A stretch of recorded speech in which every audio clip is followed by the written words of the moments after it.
ଦେଖନ୍ତୁ ଉଇ ଭଳି ସେମାନେ ପକ୍ଷୀ ଲାଗିଯାଏ ଉଇ ମାନେ ବଡ଼ ବଡ଼ ହେଲେ ତ କେବେ ବର୍ଷା ହେଇନଥିଲା ଏବେ ବର୍ଷା ଯେହେତୁ ହେଇଛି ଦେଖନ୍ତୁ ଏବେ ଝରି ପୋକ ଗାତରୁ ବାହାରି ଚାଲିଛନ୍ତି ସେଠି ଆଗରେ ବି ବାହାରି ଚାଲିଛନ୍ତି ଏଠି ବି ଓ ଦେଖ ଇଏ ଯେଉଁ ଦୃଶ୍ୟ ଦେଖିବା ନିଆରା ପୁରା ଦେଖ ଓ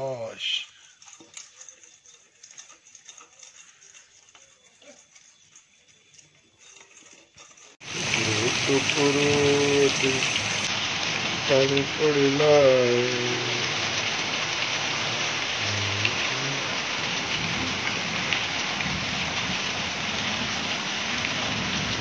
ଓ ଜୋରରେ ଚାଲିଛି ବର୍ଷା ପାଇଁ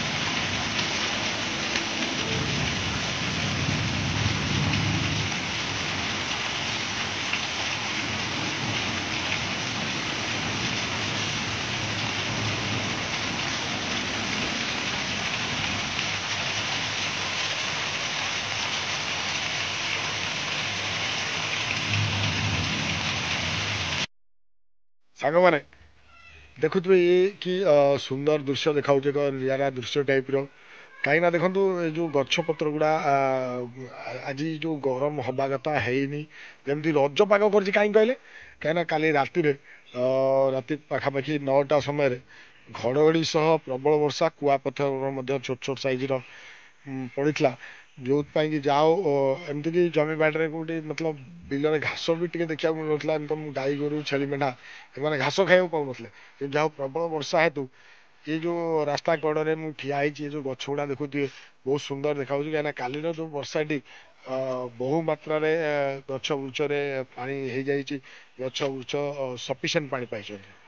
ତେଣୁ କେଉଁ ଗଛ ବୃକ୍ଷ ଅସୁବିଧା ନାହିଁ କି ଘାସ କୁଟା ଯେଉଁ ଥିଲା ବିଲରେ ଘାସ କଉନଥିଲା ଦୁବ କଉନଥିଲା କହିଲେ ଚଳେ କାରଣ ଏତେ ଖରା ହେଉଥିଲା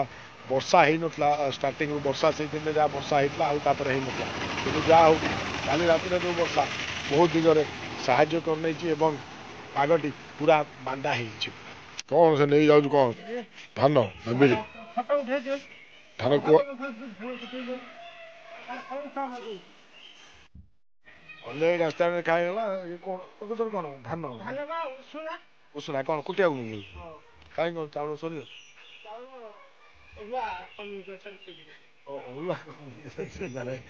କମ୍ ନଯିବା ଏଇଠି ଦ୍ୱିତୀୟ ବିପଳା ଦଉଛି ଅରୁଆ ଦଉଛି ଅରୁଆ ଦଉଛି ପୁଣି ତୋର ଅରୁଆ ପୁଣି ୟାକୁ ଇଏ କ'ଣ ଉଷୁନା ଉଷେଇକି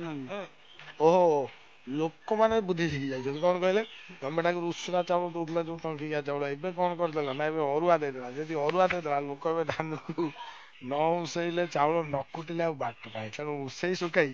ଚାଲିଲେ ନେଇକି କେଉଁଠି ନା ଧାନ କଳକୁ ଯୋଉଠିକି ଉଷୁନା ଚାଉଳ ଗଣ୍ଡେ ଦରକାର କାହିଁକିନା ଅରୁଆ ଗଣ୍ଡେ ସବୁବେଳେ ଖାଇହବ ବୁଝିଲ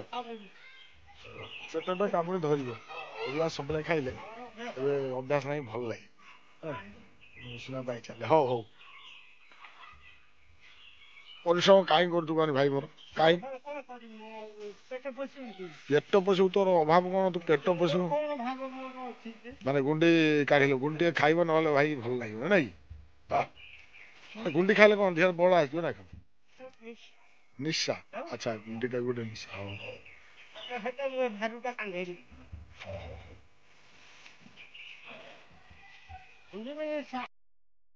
ଆମ ସାଙ୍ଗମାନେ ଏକ ନିଆରା ଦୃଶ୍ୟ ଦେଖନ୍ତୁ ଏ ବାବା ଲାଗିଲେ ସେ ଯେଉଁ ବର୍ଷା ଦିନେ ଜାଣିଥିବେ ବର୍ଷା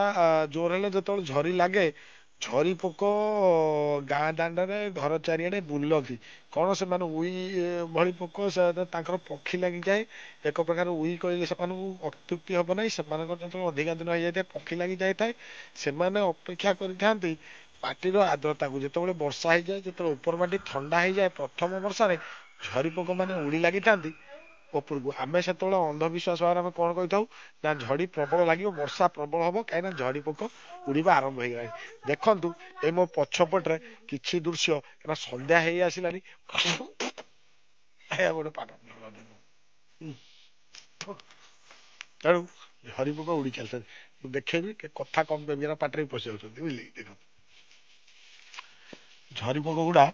କୋଉ ଭଳି ଆମର ଯେଉଁ ଜାଣିଥିବେ ବର୍ଷା ହେଲା ମାନେ ଝରି ପୋକ ଉଡ଼ନ୍ତି ଦେଖନ୍ତୁ ଉଇ ଭଳି ସେମାନେ ପକ୍ଷୀ ଲାଗିଯାଏ ଉଇ ମାନେ ବଡ଼ ବଡ଼ ହେଲେ ହେଇ ଗାଇସ୍ ମୁଁ ମୃତ୍ୟୁଞ୍ଜୟ ପହଞ୍ଚିଲି କଣ ପହଞ୍ଚିଲି କୋଉଠି ପହଞ୍ଚିନି ଆଜ୍ଞା। ଆଜି ଆପଣଙ୍କୁ ଦେଖିବାକୁ ଯାଉଛି ଏକ ନୂଆ ବ୍ଲଗିଂ ରେ କିଛି ନୂଆ ଅନୁଭୂତି ସହ ଗାଁର ବର୍ଷା, ଗାଁର ବୁଲା, ଗାଁର ମଉଜ। ଆଉ ଯେତେବେଳେ ବର୍ଷା ହେଇଥାଏ ଝରି ପୋକମାନେ ଉଡ଼ିଥାନ୍ତି ମାଟିର ବାସ୍ନା ସେଇ ପ୍ରଥମ ବର୍ଷାର ଆର୍ଦ୍ରତାକୁ ନେଇ। ତେଣୁ ଗାଁର ଏଇ ଯୋଉ ପ୍ରକୃତିର କିଛି କ୍ଷଣ କିଛି ମଜା ଆପଣଙ୍କୁ ଭେଟିଦେବୁ ଆମ ଚାଲିଲେ। ଚାଲନ୍ତୁ ବୁଲି ଦେଖିବା ଆଉ ମଜା ନବା। ସନ୍ଧ୍ୟା ସମୟ ତ ହେଇ ଆସିଲାଣି ଫିର ବି ଯାଏ ଯେତିକି ହବ ଭିଜୁଆଲ ନବା, କାହିଁକି ନା ଲାଇଟ୍ ମାରିଲେ ସେଠି ଠିଆ ହେଇ ହଉନି, କାହିଁକିନା ସେମାନେ ଯେମିତି ଆଟାକ୍ କଲା ଭଳିଆ ପୁରା ଲାଇଟ୍ ହିଁ ସେମାନେ ଯୋଉଠି ଲାଇଟ୍ ଦେଖିବେ ସେଇଠି ହିଁ ଲାଇଟ୍ ଚାରିପଟେ ହିଁ ଘେରିଯିବେ। ତେଣୁ ଟିକେ ଅପେକ୍ଷା କରନ୍ତୁ। ତ କେବେ ବର୍ଷା ହେଇନଥିଲା, ଏବେ ବର୍ଷା ଯେହେତୁ ହେଇଛି ଦେଖନ୍ତୁ ଏବେ ଝରି ପୋକ ଗାତରୁ ବାହାରି ଚାଲିଛନ୍ତି, ସେଠି ଆଗରେ ବି ବାହାରି ଚାଲିଛନ୍ତି, ଏଠି ବି। ଓ ଦେଖ ଇଏ ଯୋଉ ଦୃଶ୍ୟ ଦେଖିବା ନିଆରା ପୁରା। ଦେଖ ଓ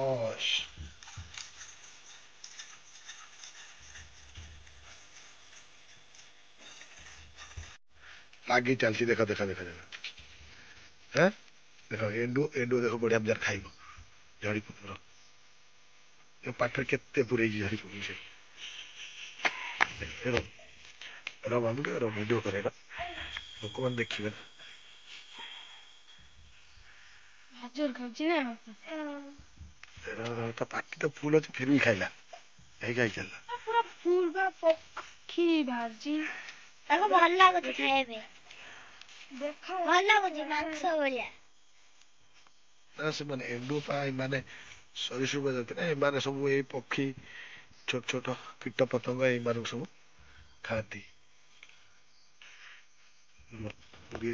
ସେପଟୁ ଭିଜୁଆଲ ଟା ଲାଇଟ୍ ତ ସେ ଲାଇଟ୍ ଟା ଆଣିଥାନ୍ତେ ଭଲ ଲାଗିଥାନ୍ତା,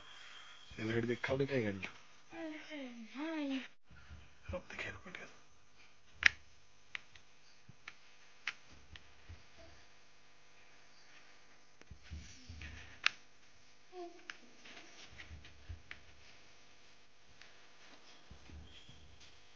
ହଁ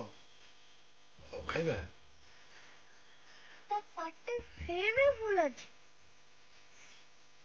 ଏ ଲାଇଟ୍ କି ଦେଖିଲା ମାନେ ବା ପୁରା ଲାଇଟ୍ ଚାରିପଟରେ ହିଁ କେତେ ଝରି ପୋକରେ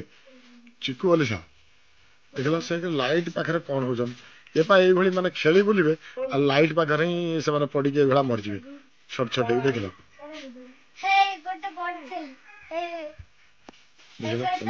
ଓହୋ କେତେ ଝରି ପୋକ, ସେ ତ ପଡିବେ ବହୁ ମାତ୍ରାରେ। ସେ କିନ୍ତୁ ଏୟା ପୁରା ବାହାରିବେ ବର୍ଷା ଆଉ ଲାଇଟ୍ ରେ ଏମିତି ପଡିବେ, ତାଙ୍କ ପକ୍ଷୀ ଛିଡିଯିବ, ତାପରେ ସେମାନଙ୍କର ପତନ ଏଇଭଳି। ମାନେ ଆମେ ଆକୁ କହନ୍ତୁ କଣ କହନ୍ତି ମା ଝରି ପୋକ, କଣ ମା ଝରି ପୋକ।